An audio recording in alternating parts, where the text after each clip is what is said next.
championships, the most in NASCAR history. And he started a foundation in 1997, the Hendrick Marrow Program, a nonprofit that works with Beat a Match Foundation to support the National Marrow Donor Program.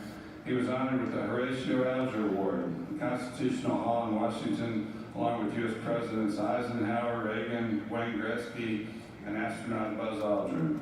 He's also a good friend of Liberty's, and he helped us establish our automotive dealership management program. We have over 140 students in it now, right? And so it's really, he was so impressed with our students and the job they did when he hired them. He wanted to help us train future workers for his 104 dealerships, I think. But Jimmy Johnson's here. He's a seven-time Monster Energy NASCAR Cup Series champion. He holds the co-record for the most Premier Series championships with Dale Earnhardt and Richard Petty. He's the only driver to win 5 consecutive titles. I think it's right when he started. And he told me this morning his 83 career wins is tied with Cale Yarborough for 6th place over all time. He was the first athlete to ever co-host ESPN Sports Center, and he's the all-time winningest Cup driver of Dover, Charlotte, Texas, Montana, Las Vegas, and Kansas. And he was named the Associated Press Male Athlete of the Year. So we're honored to have both of you here. We got a future NASCAR legend here too, Liberty student William Byron.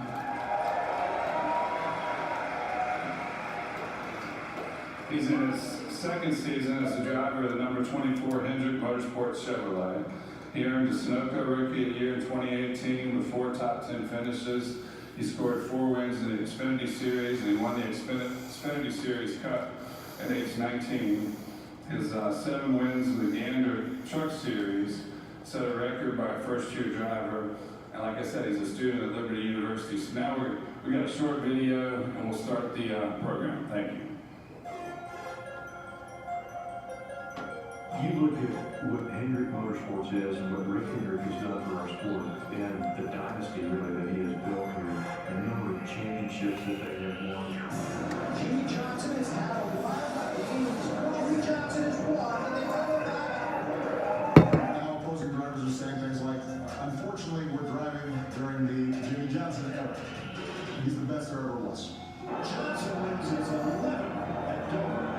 And now in victory lane for the celebration, Rick Hendrick there, and Jimmy Johnson, Hunter Star once again. William Byron leading the field. He has shot up the ranks of NASCAR. William Byron is to win this race, back-to-back wins, coming in at turn number 4. Byron is going to win the first time he's ever been to Indianapolis Motor Speedway. William Byron wins Indy. Put our hands together, come on, we're to see what she has. Such an honor to have y'all here. Right off the bat, we're going to have a really great conversation, but Jimmy, you are one of the most celebrated celebrities in all of sports. I mean, you go beyond this particular sport, and your name is just synonymous with legends. You know, when you think about the Earnhardts of the world and the Pettys of the world, your name is always there in the top 3, top 4. Looking back at your celebrated career, what would be a highlight? What would you look back on and say, that's really one that kind of rises to the top in the memory bank? Yeah, it's first of all, thank you for having us. What a place. My first time here. It's been a crazy ride, and I can say as a kid growing up, I just loved to compete and I loved to race. And I started on 2 wheels racing dirt bikes and off-road buggies and trucks and through various asphalt vehicles. And then Mr. Hendrick was nice enough to put me in a Hendrick Motorsports car. My career took off. So, you know, along the way, there's been a lot of different things that have happened, but I never thought I would be in the position I am today. So I'm very honored and thankful that I've been given this opportunity, and my passion, I think, really helped drive me to put in the time and the work to get it done, to fight through the tough times, and then to also, you know, be able to take a moment and celebrate the accomplishments. So all that being said, a lot of emotional moments along my career, but winning my 7th championship was probably the most emotional of all the successful moments I've had. So what, the first one? You know, the first one was very special. I started my Cup career in 2002, and in 04 and 05, I was in the running for the championship at the final race of the year and failed. And those moments were really tough to deal with. Came back in 2006 and won my first. So the relief that came with that I wasn't a guy that got close but couldn't get it done was really important for me and gave me the confidence I needed to continue on and go to that next level. But from an emotional standpoint, the one in 2013 was the highest. We've got some footage about that moment, the 7th. Let's watch this again.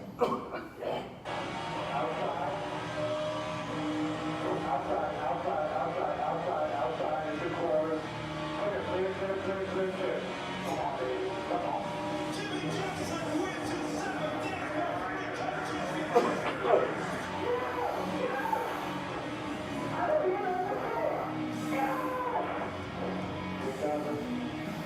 Man, I'm so proud of you. I'm so proud of you. You're a good man. You're a great champion.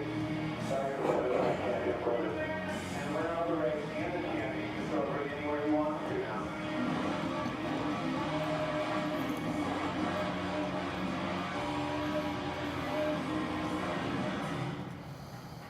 Insane. So yeah.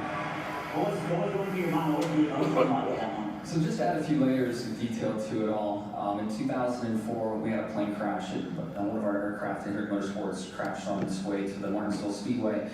And unfortunately, we lost 10 people on that flight. Many very close to all of us. One of my close friends, which was Rick's son, Ricky Hendrick.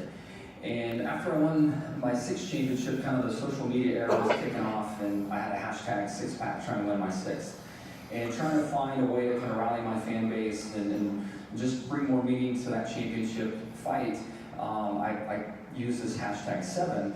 And Rick's son Ricky loved the number 7 to a great level, and it just interacted with his life in so many ways, and he had a certain way that he spelled it, so I carried on the hashtag with that. We get into the race weekend, and it really motivated myself and our company as the playoffs kicked off. We get into the race day itself, I should say. My car gets pulled off of the starting grid before the race ever starts. NASCAR saw something they didn't like, so they took my car 10 minutes before the green flag, and I'm not even sure I'm gonna have a car to race in. So now I gotta go to the back of the field. I overcome that in the race. I get into contention, but really didn't have anything for the 3 other drivers I needed to beat. A series of caution flags happen. Next thing you know, I start on the front for a green-white checkered restart, get the start of a lifetime. On that video, that was the final restart, you saw me clear the 42 car. And when I cleared the 42 car, there was somebody in that car with me, and it was Rick's son, Ricky. And I still get goosebumps every time I mention it. And there was this experience going down the backstretch and coming around and taking the checkered flag and having him there with me. I mean, it was just out of this world. So from an emotional standpoint, that's a little more detail into just a short little piece of it, but more detail into that experience. The reason I was maybe baiting you with that question is as excited as you were, and we loved watching that when we were watching that footage of you going through the emotion of that win. We found this footage of a college student in his dorm who was watching that particular race, and talk about emotion. Let's watch this young man.